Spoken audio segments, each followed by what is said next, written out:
Hey, it's Coasters and Places here, back with another great video. So, a little while ago I did what I think are some of the most overrated coasters, and now I'm coming back to do what I think are some of the most underrated coasters that just don't get talked about enough in the coaster community, that I think deserve some more love than what they get. So I picked out 10, no particular order, just 10 that I think just deserve more love and recognition than what they currently do receive. So all 10 of these are going to be great coasters, and I'll go through why they're great. And again, this is just in no particular order, and this is just my own personal opinion. And remember, guys, everybody has their own opinion, so just please be respectful in the comments. I've had to sadly delete comments before on videos because people were just not being very respectful, and I've seen that on other YouTubers' videos as well. Everybody's allowed to have their own opinion. Everybody's opinion is going to be different.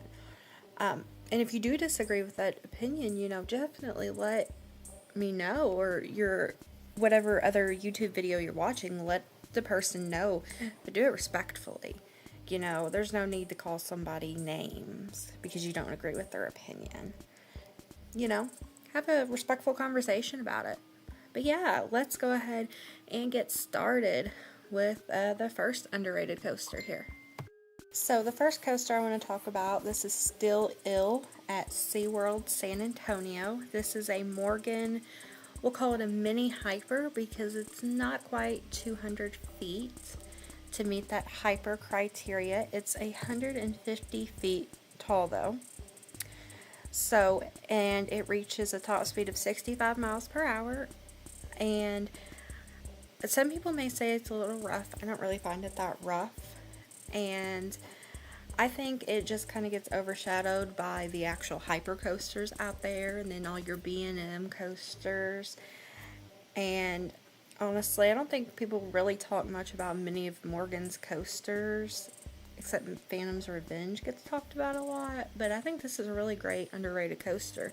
It has front floater, and if you sit in the back, it has amazing ejector airtime. It kind of reminds me a lot of Magnum XL 200 at Cedar Point, honestly.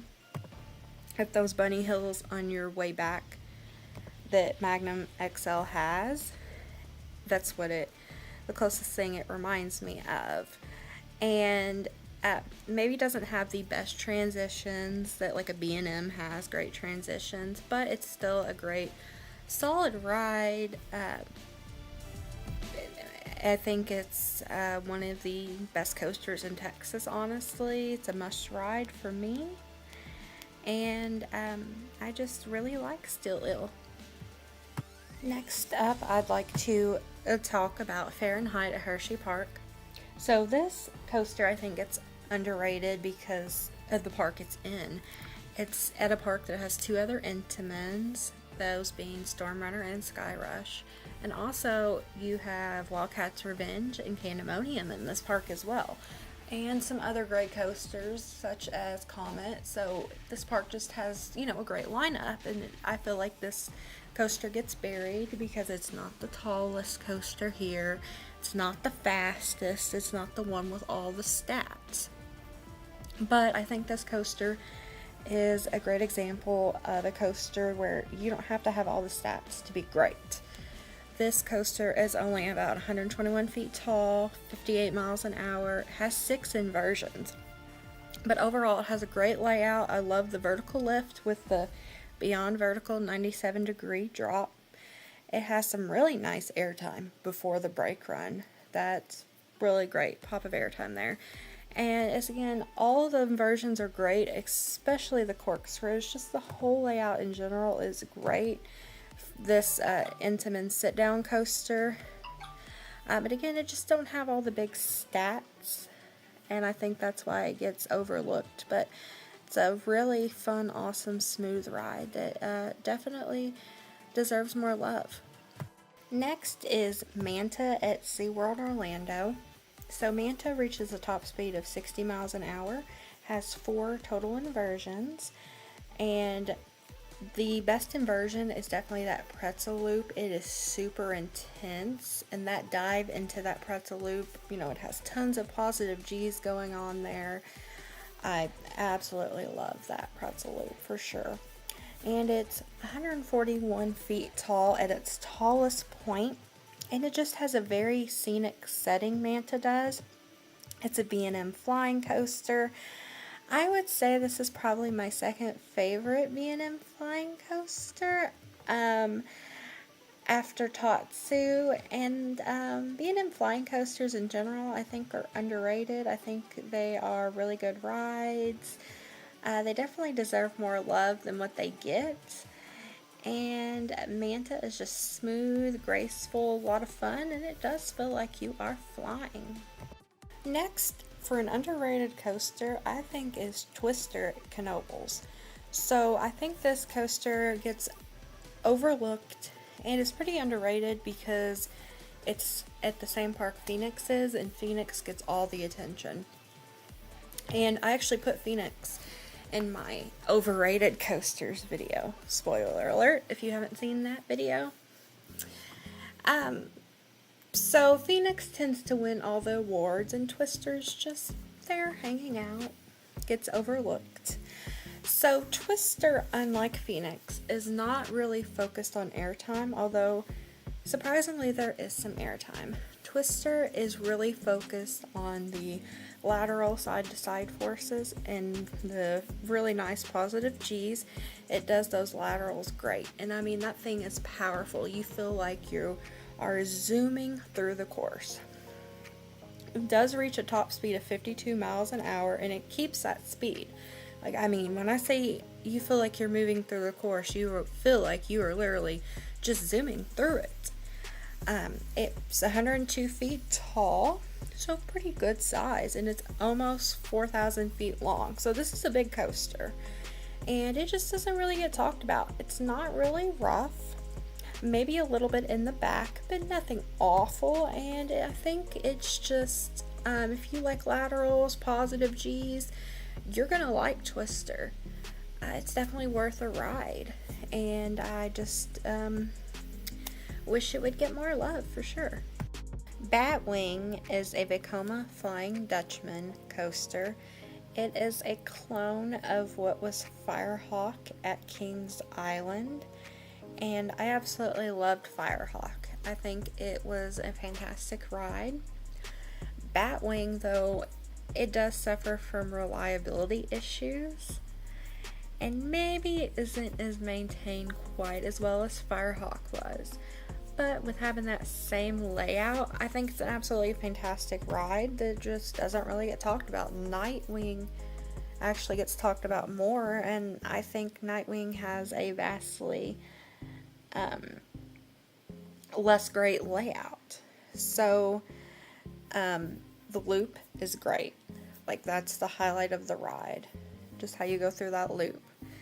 And it's smooth. Honestly, the whole layout in general is just great. It is 125 feet tall and does reach 50 miles an hour. I mean, it is weird how you load, and it does suck about the reliability on Batwing. But I think it's still a great flying coaster. Maybe not as great as a B&M, but still a great ride though. So this is Dominator at King's Dominion. So Dominator is pretty underrated. Nobody really talks about it that much, I feel like. It is a B&M floorless coaster, and it reaches a height of 157 feet tall, 65 miles an hour. It's over 4,000 feet long, which makes it the longest floorless coaster actually. It has 5 inversions. And even though it's long, it doesn't ruin the pacing. So the pacing continues to be good throughout the whole ride. So on the loop, you get a lot of good hang time. I like that feature a lot. Out the mid-course brake run, there's actually a good pop of air time, surprisingly. All of the inversions in general are just forceful. And especially I like the Cobra roll as well. That's a really good Cobra roll that Dominator has. I mean, it's just at King's Dominion, so, you know, you got Intimidator 305, Twisted Timbers that kind of take the attention. Plus, this is a relocated coaster from the old Geauga Lake, so... And floorless coasters in general, I feel like, are not the most popular model. So that could also be a reason why it's underrated. But I find it to be a smooth and enjoyable ride, and honestly, it's a must ride. Kentucky Rumbler is a GCI wooden coaster, and it's located at Beach Bend Park, Bowling Green, Kentucky. So it's not like completely isolated, but it may be out of the way for a lot of coaster trips. So I think it's just kind of an overlooked GCI because of that.